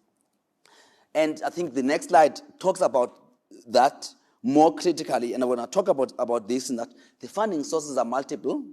They are multiple, but if you look globally, you're starting to see that, I mean, if I go to Warren Buffett here, you would rather be approximately right than precisely wrong. You can go to the next one.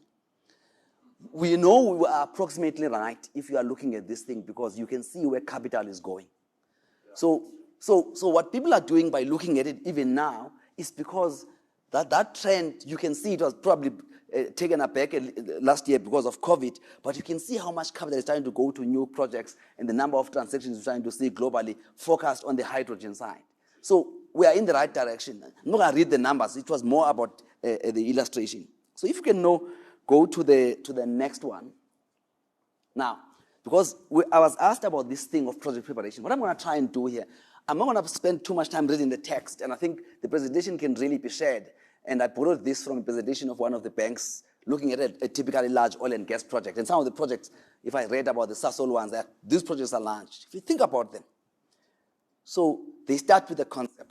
If you listen to what happened, they said, the concept may be based on an existing technology or something, but there's a concept that we have. Like now they have a concept around the project in Puchubai. That's the concept. Then they do some internal work, and they've got internal specialists who do that.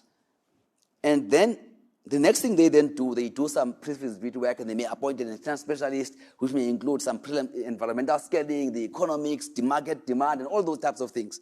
Now, these things don't always have to be linear, but I've made them, they are linear here as a form of illustration. And then you spend tens of millions of rands or dollars, depending on the scale of the project. And then you do the detailed work, where you spend about 1.5% of the final project value. Now, you spend about 4 to 5 years in that.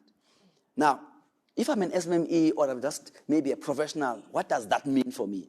Then that's why the discussion what Maurice was mentioning about understanding the value chain is important, because you find the area of opportunity by understanding where you play there. So the GE colleague was like saying, you need to know what game you are in, effectively.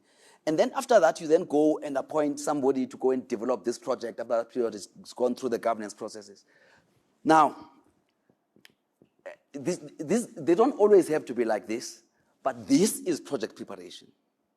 And if you look at what is written, it requires a lot of skill to be applied. Now, let's now move to the next thing, the next one. And then you are dealing with new technologies. We spoke about the skill there. So you need to think about what kind of skills and challenges you're going to have dealing with developing a project in new technologies. How do I capture that opportunity? Now, I'm going to come into it now.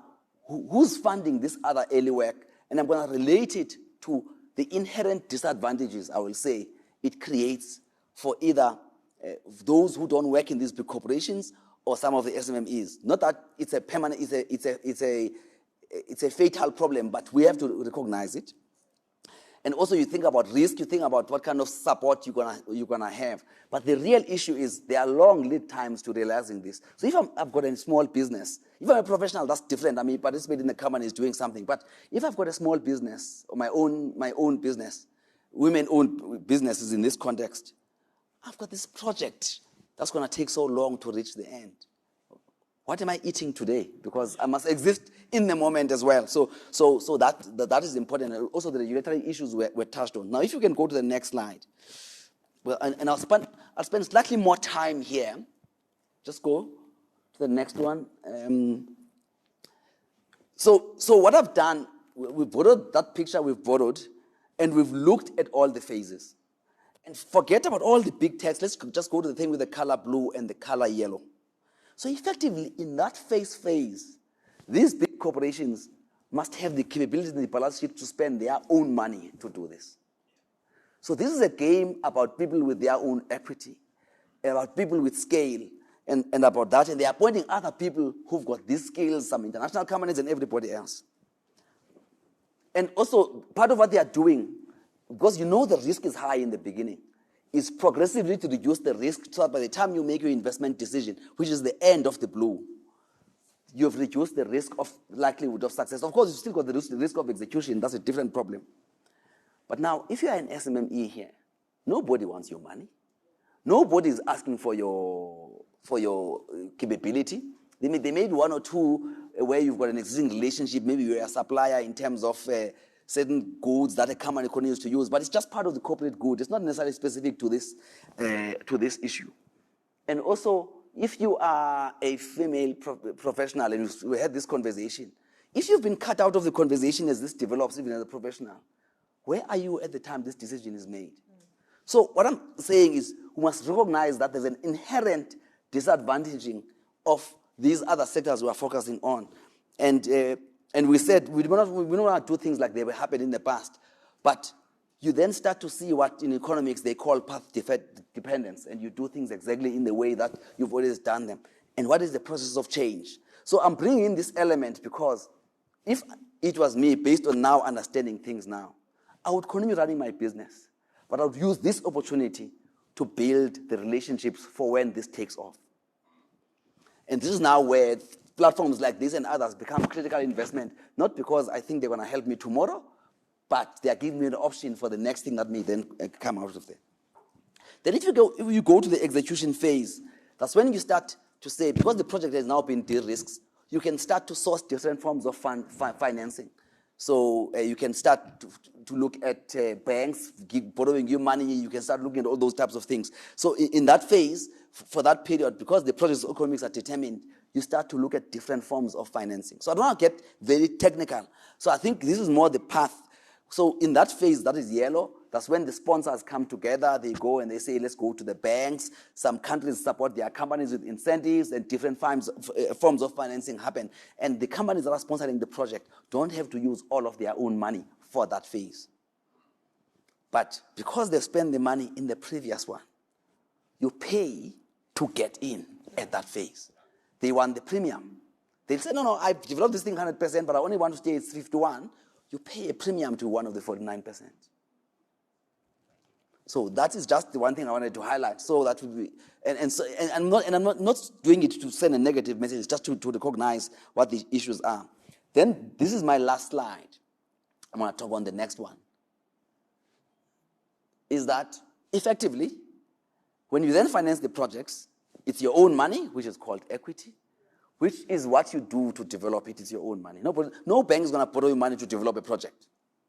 And project preparation, that means that you must have some of the money unless the country has got funds to support people to develop the projects. And then once it's taken off, you can use third-party financing. That's when you actually build in the partnerships as well, and you can use other methods. And it's essentially, the financing is following the route of the project and the risk mitigation measures built into the project. And so I forgot, then there's a last slide that I want to talk about, which then, the next one, which then says, if we can use, let's say the Sasol was here, they may do a project, and because they may have a balance sheet and they have scale, they may actually borrow it on their own balance sheet, which is called corporate financing. Forget about the technical terms. Or they may say, no, we want to do this project with other people, and we want to bring in the partners, and the project economics are such that the project can show that it's got people who are prepared to offtake and do all of that. So I don't have to worry about the balance sheet, and the people who are financing it are not looking at my balance sheet, they're actually looking at the economics of the project. And it's something called project financing. I'm just explaining it in simple terms. So those are the kind of approaches that are there. But both of them are heavily influenced by the process of preparing the project. So that work in the beginning is critical. So if I just jump right to the end slide, because I don't want to go too much of your, I think you can just keep going. Because just, keep going, yeah. So I think for us, it's quite clear is that even from the beginning, people need to act now to develop the right strategies to respond to what this green revolution requirement. We must recognize the inherent characteristics of what project preparation needs. So maybe the SMMEs or other or women-owned businesses can then say, what are going to be the mechanisms for me to have a seat in the table? In the value chain and everything else, those are some of the challenges. But the nice thing is, some of these projects, they provide opportunities for multiple partnerships, multiple suppliers, multiple value chains to actually emerge. How do I decide which one I want to capture? Obviously, you've got all the new technologies that you must worry about. How do you work with the state, both for regulation, but also to see what the state can incentivize, because it can see the economic benefit for its citizens. And I think it was mentioned before, you always need to think very early about the financing partners who have the appropriate understanding of what you are dealing with. You're going to deal with a financing partner who does shopping malls to come on a green hydrogen project. The answers are not going to work. You need to be in the game to be in the game. I'm borrowing somebody's one. And also because of the sustainability benefits, there are lots of other financing advantages that may then arise. So now, should those financing advantages only stay with those who are sponsoring the project, or should they translate all they want to the smallest supplier in that project value chain? And we can't really answer that, but that is the lens that we then adopt when we think about how we work with people, how we look at projects that we drive on our own, or that we enable in the area that we work in. I wanted to stop there. Thank you, Chair. So I know I went over by 3 minutes. Thank you. No, thank you. So the slide pack is going to be available for those of you who couldn't catch Kwezi while he was just running through the presentation. There's quite a lot of content that you've shared with us. I think some key points are coming out. I'm going to ask the people on the line also, please share your your questions, and I'll take some from the floor as well. I think the key thing that I'm taking from what you're saying is you need to, one, have skin in the game, and two, get your seat at the table. Either get your seat at the table as an SMME, as a professional. There are limitations to getting a seat at the table in the project preparation phase, but as Kwesi's saying, you can develop the relationships. You can put yourself, on the radar screen for when it gets to project delivery stage. But specifically, I think for Black women professionals and for women professionals, a seat in the game in the project preparation phase, because that's the only way you're going to know the game, to be in the game, because that's where the projects are being developed, the technicalities are being done. That's where you understand the economics, etc. So I think this was a quick and dirty masterclass in how to get your skin in the game and a seat at the table. Are there any questions that we'd like to come through at the floor? Priscilla? It's been nice this time because I need a favor. Thanks, Kwesi. As always, your energy and passion is really awesome. Yeah. I really think that this is such a critical topic, and if I just, every session we've had in the last couple of years, even on an ongoing basis, it's really going back to the whole issue of distilling these complex issues. And I think taking the challenge that has come from the demos to say, how do we start taking the value chain and perhaps summarizing it in a manner that it actually makes sense for people to understand where the opportunities could be. And my dear friend at the back has agreed that he's going to do an animation for us with insights from different players.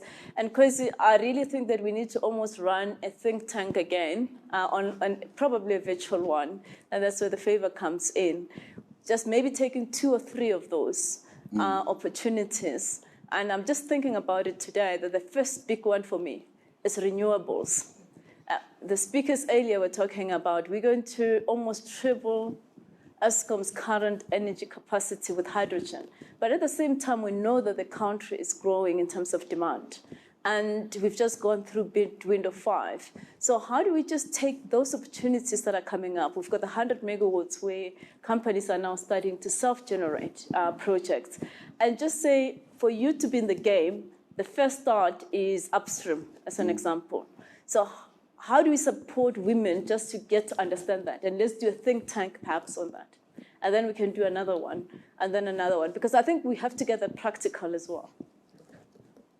Just on the topic of renewables, I think with the SAREM work that's being done now, the South Africa Renewable Energy Master Plan, they've mapped those renewables value chains all the way down to the components and the commodities, so that we can drive better localization, learning from the initial bid windows. So perhaps we need to bring them into that conversation for the next think tank as well. Yeah, so and then we bring Kwesi just to help them with practicalities, because it's just almost, we need to start investing in helping people to hunt, give them the skills to go and hunt if they can catch something.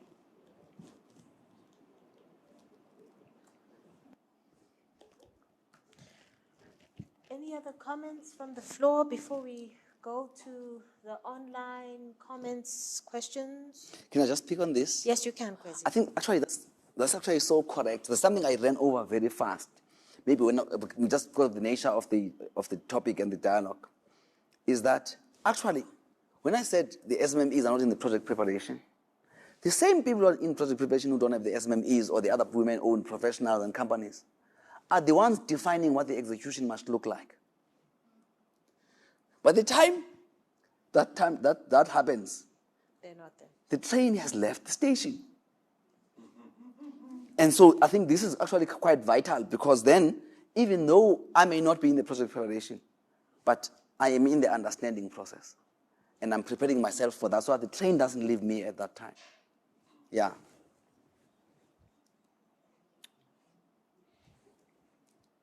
Only one question. I think everyone's trying to absorb that.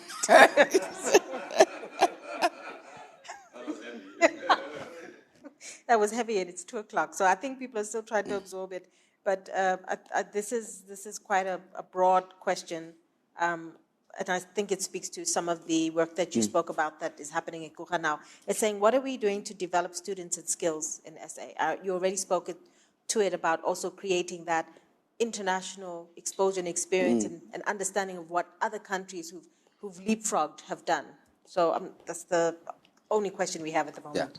Yeah. I think the one thing I'll say, and let me first state my bias here. My bias comes out of my own personal journey and my own personal experience with what a combination of good local education and international exposure did for me as a professional.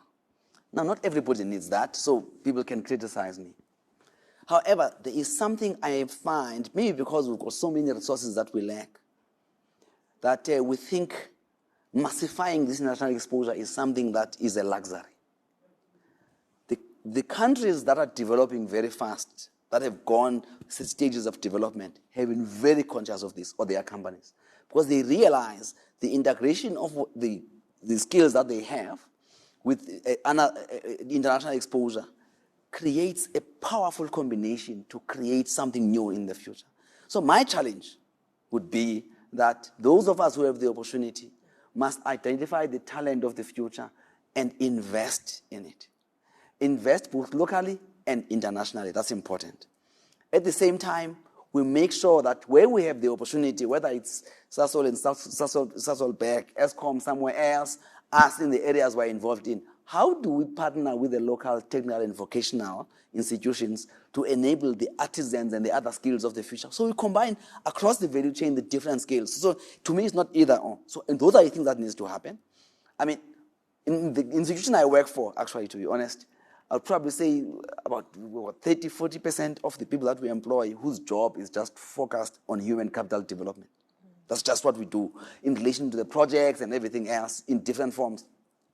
It might be probably closer to 30 than the 40, but the point is you need to think about it much more proactively because it's an enabler to so many, many things. I think and then you then become very conscious of the diversity agenda, in particular the gender one, as part of that process. I think that also extends into the government space and the SOE space as well. I recall when I was at the World Bank, I was always frustrated. The BRICS countries had active programs in the World Bank to drive development of their policy makers, their thought leaders, their regulators, the officials who were working on major procurement programs to go and practice on other countries around the world, right? And then perfect it in Russia, in Brazil, in India. Huge programs. They were pushing through 20 to 30 public officials at any given moment. And our position, and I think it's to a degree still our position, was, okay, these are the Bretton Woods. We had an ideological position instead of how do we leverage this opportunity to also train and develop our policymakers and the people who have to create the enabling environments for all of these mega projects and these big economic pivots to learn how it can be done, how it can be structured, and go practice elsewhere. So, I mean, there's also a piece about the enabling framework everyone always speaks about is in the government space, but are we developing those skills there to be internationally competitive as well? We've got a comment from the floor. It says, thanks, Kwezi. Funding is a key challenge for Black female-owned businesses in the energy sector. More dialogue is required on this topic. Yeah. Do I see any hands from us here? No, I don't. So I think I think everyone's looking forward to the next session. So I just want to thank you, Kwezi, for really just taking us through that quick 101 on project preparation and financing and understanding what it means for SMMEs, for professionals, and how we need to really understand how this game works to get a seat at the table. Thank you for that. Okay, thanks. We're in closure now. So Priscilla, you have the hard part, which is to bring that all together and to really close us off, and then we will have our vote of thanks from Bab Khadere.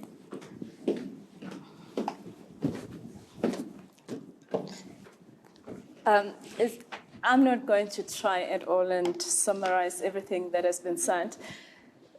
Few words for me. I think, first of all, why I'm in the energy sector. I believe energy transforms lives. Having had a hectic run to the Capital Markets Day, and Tembekazi was excellent in articulating our vision in terms of how we're going to repurpose our assets, etc. I then decided to take time off and go and celebrate my dad's birthday with him. We went to the rural areas where I went to school. And I remember walking those dusty roads in Mabucha, somewhere in Beggarsford, which I haven't been now in a couple of years. And at that stage, back in school, I had to wake up in the morning, fetch water. The privileged one had stove, which was coal, and that's how our lives were shaped. You come back in the evening, you use a candle to study. And I went back this time around. There's just so many mining activities that are blooming in that area.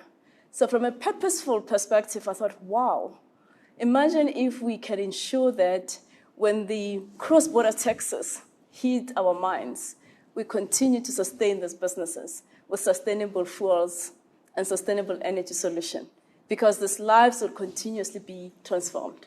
And as the speaker said, the hydrogen part, the hydrogen energy is going to support mining because it's one of the hard-to-abate industries, particularly on heavy-duty mobility. So that's the role that everyone here that is joining this session, I hope you see it, not only what can I get out of it, it's can I really transform South Africa and transform these economies. But it was not ending there.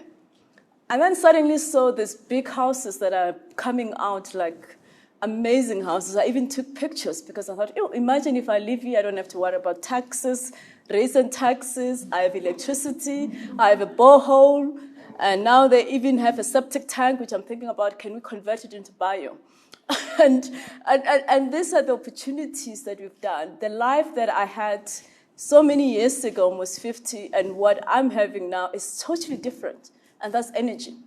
Because to run that borehole, you need energy.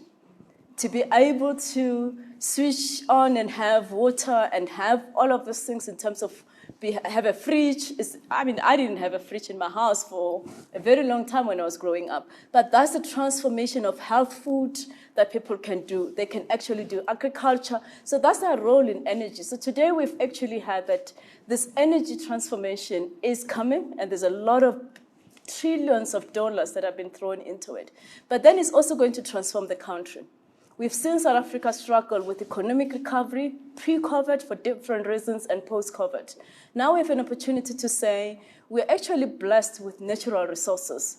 We have natural endowments that provides us with an opportunity to be able to start shifting the energy mixes. We did not really have a privilege of gas, but now we have a privilege to be able to export energy through hydrogen or through green ammonia, and using those endowments that we have. So how do we play in that export space? So that's an opportunity for South Africa to transform. And again, it transforms lives, it transforms the economy. At the same time, we know that as Sasol, I have to throw in what I'm passionate about, we have the proprietary technology that is actually amazing. And we produce 2.4 million tons of hydrogen, that's gray hydrogen from coal, a bit of mix of 10% of soft gas. In 2050, we want to be net zero, and we're going to take the 2.4 million tons of gray hydrogen into green hydrogen.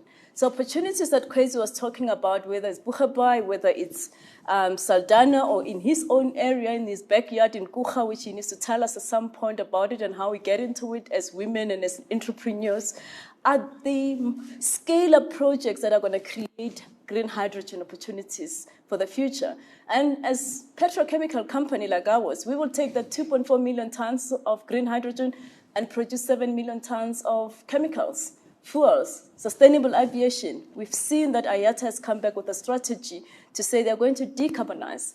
They're going to have targets that they're setting themselves up. Europe has already set that up. So all I'm saying is that today we were enriched. I learned a lot myself from the hardware and the complexities of the entire ecosystem and the opportunities that are there, but also the softwares. Because to bring this together, and I go back to my opening remark around courage. Today was about courage. This platforms gives us an opportunity to see the role models that we have, but at the same time to also saying, what should I do? I had a lot of things to say. Go and challenge the status quo. Raise your hand and ensure that you have a good value proposition. But let's not be naive. to think that not people have not been doing that. I work with exceptional women. I've seen exceptional, incredible women in my life, in my organization. The headwinds are real, and the glass ceiling is real. And as women, are we brave enough? I like this whole issue about the horse pipe, because it made me realize this is where I can put all of my energy to just push that pressure out. And this is how we won South Africa democracy. It was through years of investments. And I really encourage those women who are here that are fantastic. I know you're doing a good job. Let's integrate even more. We are better together than as individuals. And I also want to request the men that I continue to grab and push all the time. Some of them are here, Chris, and at times I feel like I'm abusing you, to say we have a role to play. We cannot afford that in 20 years' time we're standing here and we're talking about the marginalization of women. And I have been raised by communities and predominantly carried by those women who have the strength and the capabilities. So at times when we talk about these topics and we talk about we don't have the drive, we don't have all of these things, I say yes, but we have a lot of societal challenges, work challenges, and headwinds that we have to navigate, and yet we still make it, and we smile and we come with empathy, as well as with a lot of humility. So let's work together, because South Africa and Southern Africa will be transformed. Thank you.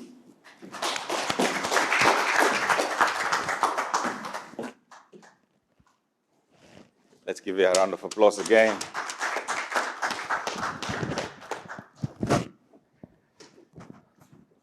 Thank you very much. I'm sure now I'm standing between you and lunch, but I'm going to do two things. So first to say thank you, and then from there I want to do something symbolic that is historical. As I was sitting here, I had a sense of historical moment. So just wait for that. And if I ask you, just cooperate, okay? Well, first, let me say thank you to Priscilla. She's taken the baton. I always told her when she was taking over that she's going to do a better job than me. Look at how it looks like now. And at that time, she didn't believe it. And as Tembek, as they were saying, you know, this kind of fear was there in her. And then just continue, Priscilla. Just do it. Just do it. We all have got your back covered. Yeah. So thank you very much for continuing to do that. Tato, she's walking out. Look at her. You can't sit down here. Yeah, she's been chasing me out of the steering committee meeting because it's the right time. So thank you very much, Tato, and the whole team. I saw Empowa Masiza and the Empowa team. This is a partnership, by the way, this annual event with Empowa. So let's give a round of applause to Empowa. He's doing a fantastic job. He's just spent the whole week in Orange Farm teaching young kids in Orange Farm. So those career guidance programs that you're talking about, maybe next year we'll be taking them into different townships. I also like to thank the working team under the leadership of Ntato, Theo. Hi, Chris, how's it, my brother? Good to see you. Nono. They've all worked hard. They're not here. Yeah, I can see you. Spa, Ritabile, and many others. If I haven't mentioned your name, just apologize. I'd like to thank the panelists. You've done a fantastic job. This was a high-quality stuff, and I'm glad we have captured it so it will be available. The presenters, you've done a fantastic job. Wow, this very good short masterclass from Kwezi, well done. I think I agree with you, Priscilla. We need to give him a little bit more time so that he can walk us through this journey, because it's so important. And obviously let me acknowledge the leadership that is here. of big organizations. Siemens, please stand up. Some of you don't know you, Tabu. Take out the cap, man. But come out, it's you know. But stand up, like this man leads Siemens Energy, like Priscilla is leading Sasol Energy, and Kwesi, you've seen him, he's leading Kucha. Great leaders. I'm extremely proud, having been in this organization, to see the beautiful and extremely talented leaders that have emerged. So the pipeline is working, Before, when we joined this industry, this place would have been white and male and probably expatriate, the people who would have been speaking here. When we joined Sapia, that time. So make no mistake, lunch is served at ULP House, so you'll go that side. The biggest takeaway for me is that we need to be very intentional to effect systemic change in order to ensure that the hydrogen economy is in the hands of women. And it's because of that I want to call to action. Let me explain this call to action, and I'm going to ask you to come up here, because, I like making altar calls. Some of you know that my part-time job, it's not my part-time, my full-time job is to call people into action. I've just spent the last week being part of the leadership team that has been looking. How many people have ever heard about Manchester Conference here? Just raise up your hand. None of you. That shocked me. Manchester Conference, 1945. Men and women. At that time, only 3 countries were liberated in the intercontinent. It was Liberia, Ethiopia, and Haiti. They said they were a small group like us. There was Kwame Nkrumah, KK Kaunda, and Jomo Kenyatta. And they said, listen, it is our historical mission to liberate Africa from colonialists.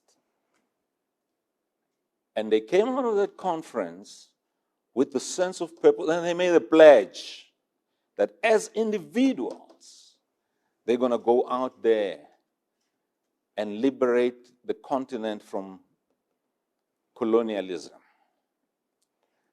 First one was Kwame Nkrumah and all of them, Patrice Lumumba and all those guys. But they focused on one thing, political liberation. And they missed completely the economic emancipation. Now, as Fanon would say, every generation has got its mission. It's either you fulfill that mission or you betray it. They fulfilled their mission. They gave us economic, political, and decolonialize our continent politically. And we got a sense in that conference, and it was online, that each one of us now have got a historical mission of economic liberation of Africa and people of African descent all over the world.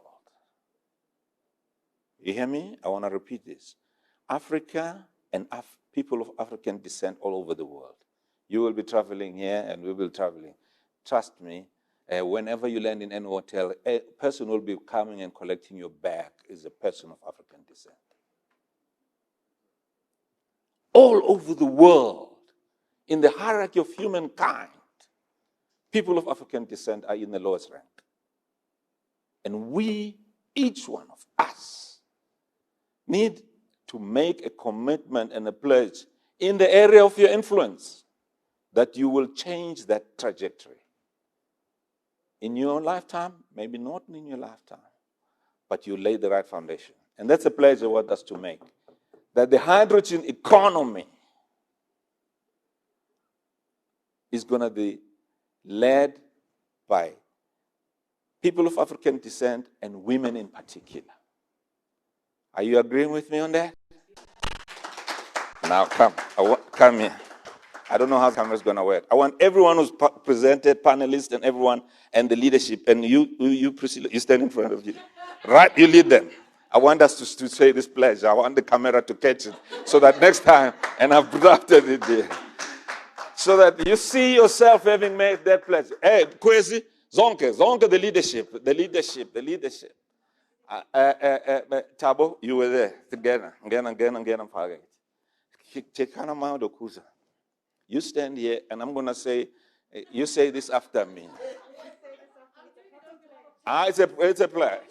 Take out your mask because I want the camera to catch you. It's a pledge. It's a historical moment. People 100 years from now will say there were men and women who stood and made the pledge. Just like in 1945 in Manchester. We celebrate. You go and Google Manchester 1945. And you see the Kwame Nkrumah, you see KK Kaunda. Eh? And there were few women. There was a big issue there that there were women in that conference, but their names were not mentioned. So there's a narrative that needs to be changed. Okay? All right. I'm going to say at the end, you say, help me, God. So it's very important. So be ready there. We, say after me, we gathered on the 30th October, 2021. Say it loud, man. Say it as if you believe it. At ULP House. Pledge ourselves that we will do everything in our power to ensure that women lead the hydrogen economy in South Africa, in Africa, all over the world. And it will empower people of African descent globally. So help me God. Thank you very much, love.